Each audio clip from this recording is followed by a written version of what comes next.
한 주간 재계 수장들의 일거수일투족을 들여다보는 CEO 풍향계입니다.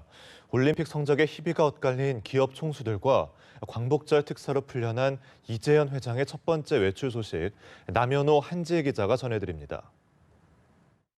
네, 리우 올림픽이 폐막을 앞두고 있는데요. 보시는 이 세 분, 정의선 현대차 부회장, 최태원 SK그룹 회장, 김승현 하나그룹 회장입니다. 올림픽 개막 직전에도 이분들의 스포츠에 대한 남다른 애정을 소개해드렸는데요.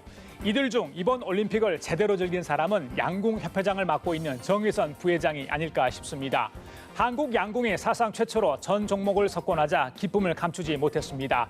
아버지 정몽구 회장을 이은 정 부회장의 양궁 사랑은 유명한데요. 이 선수들에 대한 헌신적인 지원이 좋은 결실을 가져온 게 아닌가 싶습니다. 대한핸드볼협회장을 맡고 있는 최태원 회장은 여자 핸드볼 대표팀이 우생순 신화를 다시 써주기를 바랬을 텐데요. 우리 대표팀이 8강 진출에 실패하면서 선수들 못지않게 아쉬움이 컸을 듯합니다. SK그룹은 최 회장뿐 아니라 그룹 차원에서도 전폭적으로 핸드볼을 후원하고 있습니다. 리우에는 최신원 SK네트워크스 회장이 날아가 대표팀을 응원하기도 했습니다. SK그룹은 이번 결과에 연연하지 않고 향후에도 묵묵한 기운을 이어나갈 것이라고 밝혔습니다. 사격 마니아인 김승현 회장은 진종호 선수가 올림픽 3연패라는 새 역사를 쓴 데 대해 크게 기뻐했다고 합니다. 김 회장은 현지에서 우리 선수들을 응원한 황용득 한화 갤러리아 대표를 통해 축하 인사를 건넸다고 하죠.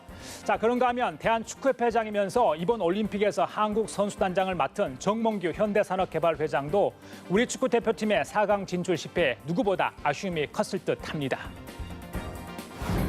광복 71주년 특별 사면으로 자유의 몸이 된 이재현 CJ 회장입니다. 재벌 총수 중엔 유일하게 사면 복권되는 행운을 잡았죠. 이 회장이 사면 후 첫 외출을 나간 곳은 급성 뇌경색으로 쓰러져 투병 중인 어머니 손봉남 CJ그룹 고문의 자택이었다고 합니다. 병문안 가기 바로 전날은 아버지 고 이맹희 CJ그룹 명예회장의 일주기였는데요. 추도식에는 참석하지 못했습니다. 지난 16일에는 전 계열사 사내 게시판에 임직원들에게 전하는 감사의 글을 올려 눈길을 끌었습니다. 이 회장은 어려운 환경에서도 각자의 위치에서 열심히 해준 모든 CJ인들에게 감사드린다며 육체적, 심적으로 힘들었지만 회사와 직원들 때문에 버틸 수 있었다고 말했습니다. 이 회장은 당분간 건강 회복에만 전념하겠다는 뜻을 밝혔는데요. CJ그룹은 이 회장이 경영에 공식 복귀할 때까지 손경식 회장을 중심으로 경영위원회 체제를 유지하기로 했습니다. 이 회장 건강을 회복하고 3년간의 공백을 메울 수 있을지 주목됩니다. 박삼구 구모 아시아나그룹 회장과 동생 박찬구 구모 석유화학 회장이 7년간의 형제간 소송전에 종기부를 찍었습니다. 구모 석유화학이 아시아나항공 이사진을 배임 혐의로 고소한 건과 박삼구 회장 등을 상대로 항소한 기업어음 부당지원 손해배상 청구 소송을 모두 취하한 겁니다. 고소 취하의 배경에 눈길이 갑니다. 기업이 사느냐 죽느냐는 위기 상황에서 소송이 무슨 의미가 있겠느냐는 겁니다. 금호 아시아나그룹 측은 소송 취하에 대해 고맙게 생각한다며 두 그룹 간 화해를 통해 국가 경제 발전에 최선을 다하겠다고 화답했습니다. 재계선 두 형제가 만나 화해의 악수를 해야지 온전히 화해한 것으로 볼 수 있다는 관측입니다. 어찌됐건 박삼구 회장으로선 목에 가시 같은 일이 해결되면서 금호 타이어 인수 등 그룹 재건에 박차를 가할 것으로 보입니다. 이 소모적인 법적 다툼의 굴레에서 벗어난 두 그룹이 앞으로 어떤 경영 성과를 낼지 주목됩니다. 올해 상반기 등기임원의 보수가 공개됐는데요. 무엇보다 궁금한 게 구조조정을 진행 중인 조선 빅3 CEO들의 보수였습니다. 조선 3사에는 올해 상반기 보수 총액이 연봉 공개 기준인 5억 원에 달하는 경영진이 한 명도 없었습니다. 경영진이 임금 반납에 나서면서 연봉이 오히려 줄었습니다. 대우조선해양 정성립 사장, 상반기 보수가 공개 기준인 5억 원보다 적어 공시 대상에서 제외됐습니다. 정 사장은 작년 9월부터 기본급의 20%를 반납하고 있죠.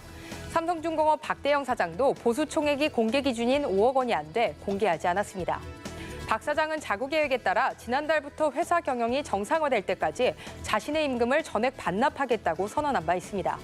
하반기에는 무보수로 일하는 만큼 올해 연간 보수도 5억 원보다 적을 것으로 예상됩니다. 현대중공업도 비상경영 체제에 돌입하면서 최길선 대표이사 회장과 권오갑 대표이사 사장이 올해 임금을 전액 반납, 공시 대상에서 제외됐습니다. 조선업 인력 구조조정으로 직원들이 회사를 떠나는 마당에 경영진의 고통 분담은 어찌 보면 당연할지 모릅니다. 기업 총수와 CEO들이 큰 금액의 보수를 받는 건 책임감 때문일 겁니다. 직원들은 보수에 걸맞는 CEO의 모습을 기대하고 있을 것 같습니다. 이번 주 CEO 풍향계는 여기까지입니다.